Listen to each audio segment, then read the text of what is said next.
Hollywood, the dating capital of the world. It's the dating age. Welcome, fellow Stardust. Thank you for joining me today for another episode of True Crime and Nails. Today, I'll be telling you about the infamous dating game killer, Rodney Alcala, a man whose ego and psychopathy made him capable of some incredibly horrific acts. While it was said he could be responsible for over 100 murders, he's only linked to 10. He had already claimed 7 of those victims by the time he made his appearance on the dating game show in 1978. Similar to Samuel Little, he kept catching breaks when it came to the justice system, which in turn allowed him to roam free to commit more murders when he should have been locked up.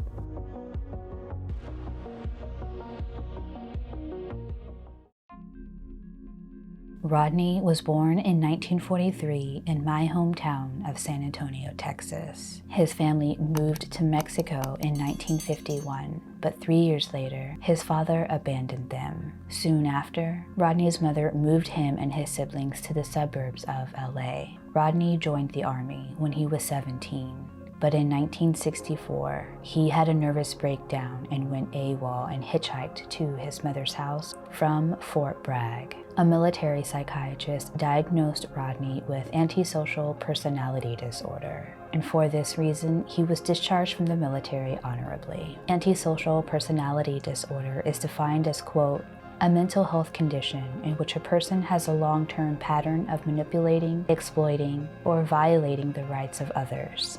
End quote. More men than women are diagnosed with this disorder. The cause is unknown. It's believed that genetics and environment both play a huge role in the development of the disorder, especially when a parent is antisocial or an alcoholic. Early signs of developing the disorder as a child are cruelty to animals and fire setting. People with the disorder are usually witty and charming and good at manipulating people. They typically break the law repeatedly and show no guilt or remorse for their actions. They also disregard the safety of themselves and others and are often arrogant or angry. Later, during Rodney's murder trials, he was also diagnosed with narcissistic personality disorder, borderline personality disorder, and malignant narcissism with psychopathy, and sexual sadism comorbidities. A person with narcissistic personality disorder exhibits, quote, a pattern of self-centered, arrogant thinking and behavior, a lack of empathy and consideration for other people, and an excessive need for admiration. Others often describe people with NPD as cocky, manipulative, selfish, patronizing, and demanding. This way of thinking and behaving surfaces in every area of the narcissist's life, from work and friendships to family and love relationships. People with narcissistic personality disorder are extremely resistant to changing their behavior, even when it's causing them problems. Their tendency is to turn the blame onto others. What's more, they are extremely sensitive and react badly to even the slightest criticisms, disagreements, or perceived slights, which they view as personal attacks, end quote. It is possible to treat people with NPD with medication, but it can be very hard to get them to admit they need help in the first place. And not all people who are narcissistic or even psychopathic are violent or dangerous. But if they don't take the right steps in coping with their disorder, they are prone to it more than the next person. If you know a narcissist, be sure to set healthy boundaries and remember, their perception of you is a false reality since they don't live in reality.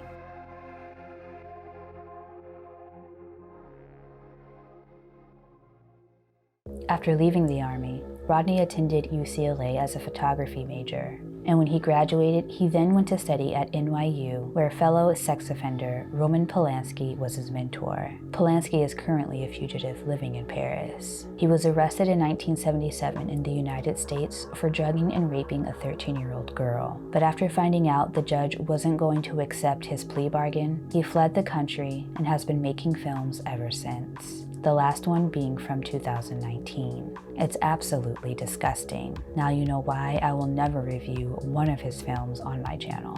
The year he graduated from UCLA in 1968, he claimed his first known victim, 8-year-old Tali Shapiro. Rodney saw Tali walking to school and was able to convince her to get in his car. She hesitated at first, but he told her that he knew her parents and that they asked him to take her to school. The young girl didn't want to disrespect her elder, so she finally gave in and got in the car with him. Luckily, someone saw this exchange and followed Rodney to his house, where they then called the police. When an officer arrived, Rodney asked for a moment to get dressed. The officer gave him 5 seconds to put pants on before he burst through the door. What was inside was one of the most horrific sights the officer had ever seen. Tali was on the floor, blood everywhere. It was obvious that she had been raped and beaten with a steel bar.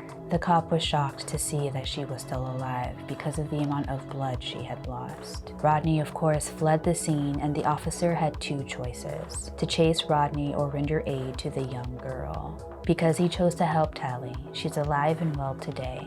After this incident, Tali and her parents moved to Mexico. To avoid getting arrested, Rodney fled to New York and enrolled in NYU as John Berger, with an E.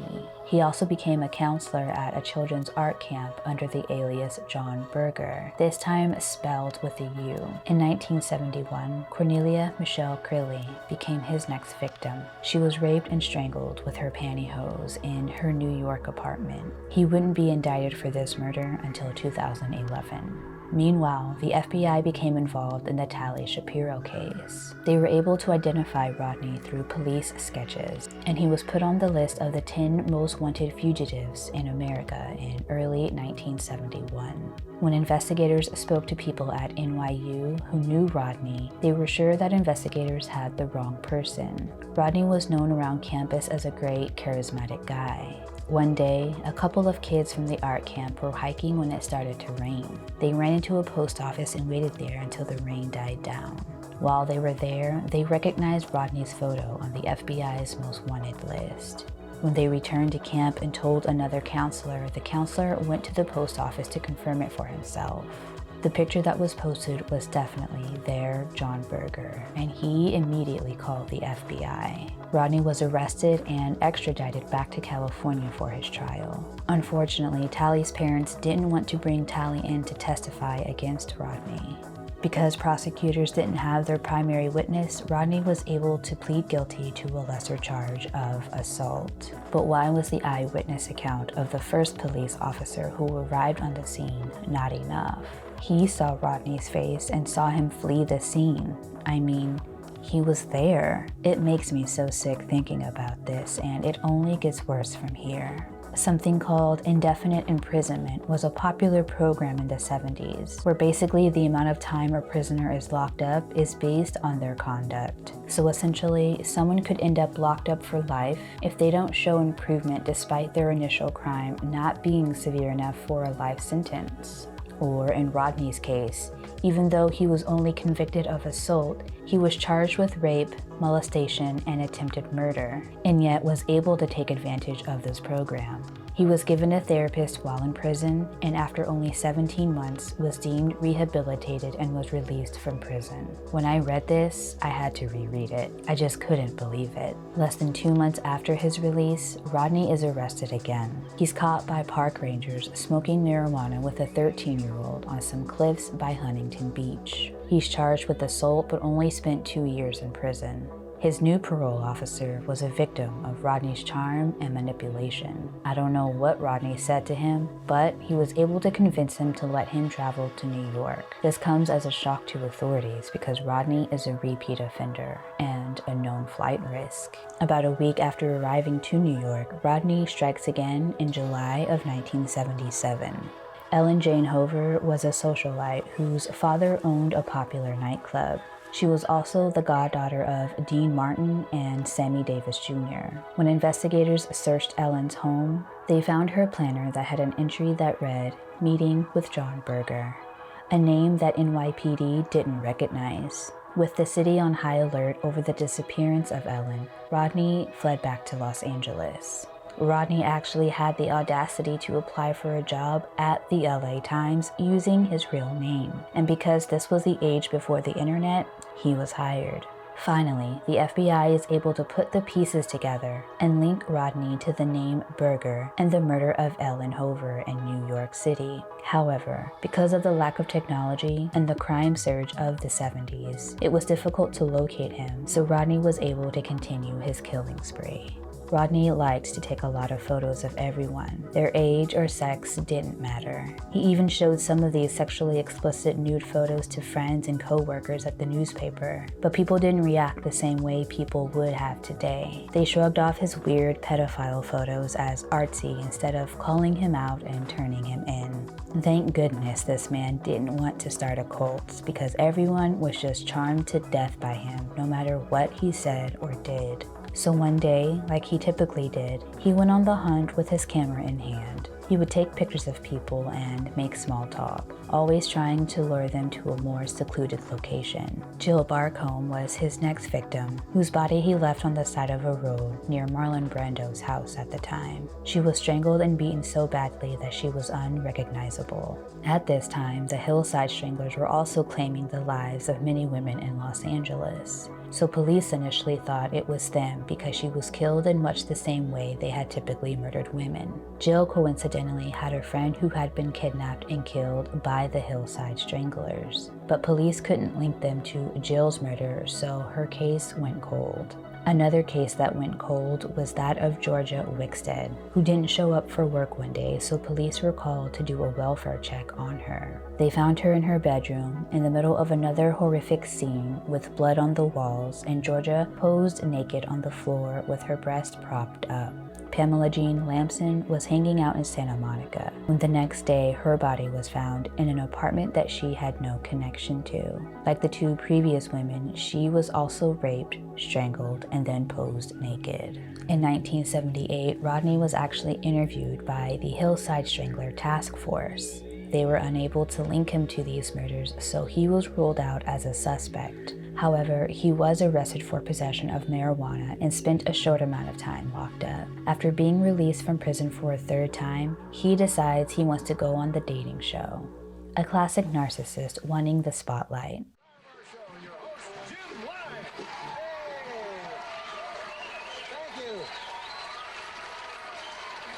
Thank you very much. Thank you. And welcome to the dating game. And we'll get right underway. It's time to meet our first three eligible bachelors for game number one. And here they are.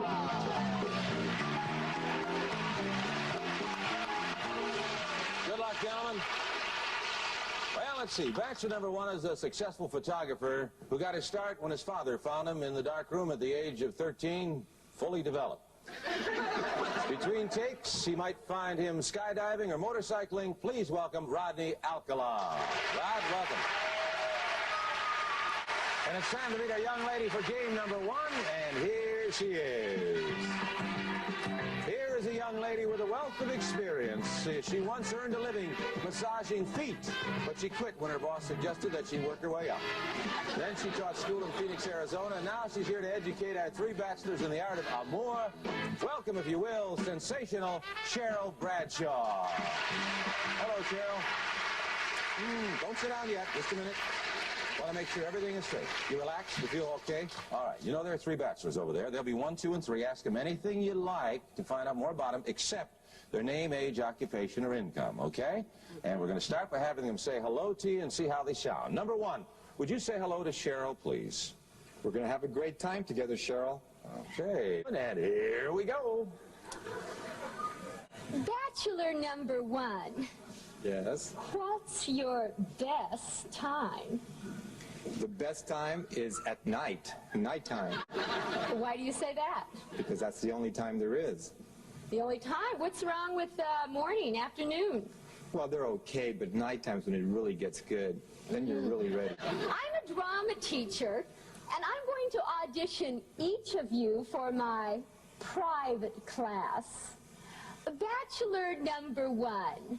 You're a dirty old man. Take it. Oh, come on, over here.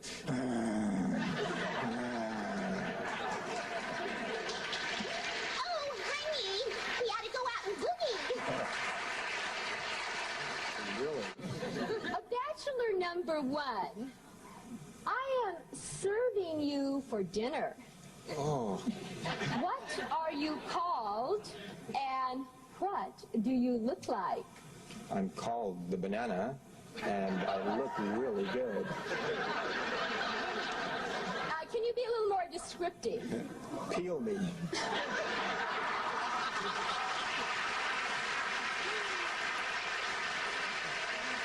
Later, Bachelor One, later. Welcome back to the dating game, and Cheryl, we have reached the moment of truth, as we call it. You've heard from the bachelors, you got some great dramatic presentations, some good answers, but now I'm going to ask you a question. Will that date be bachelor number 1, bachelor number 2, or bachelor number 3? Who gets the date? Well, I like bananas, so I'll take one. Number 1, bachelor number 1, all right. Well, there they go. However, you did leave one remaining, and this is your date, and I want to tell you something about him, Cheryl.